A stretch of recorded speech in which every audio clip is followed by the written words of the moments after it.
100 million light-years away, a galaxy is wearing the ghosts of everything it has ever consumed. NGC 474 is an elliptical galaxy, ordinarily serene, featureless, a smooth orb of ancient stars. But deep imaging reveals something extraordinary: concentric shells of light, layered like the rings of a stone dropped into still water, stretching outward for 250,000 light-years.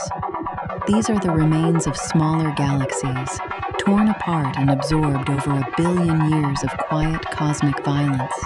Each shell is a graveyard, stars that once belonged somewhere else, now spiraling into slow, luminous dissolution.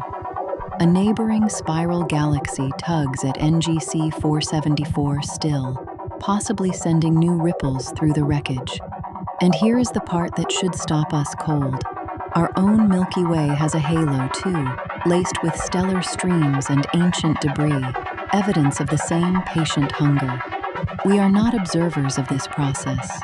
We live inside it, suspended in the aftermath of 1 billion years of mergers, on a small warm world that exists because galaxies, like everything else, are never quite finished.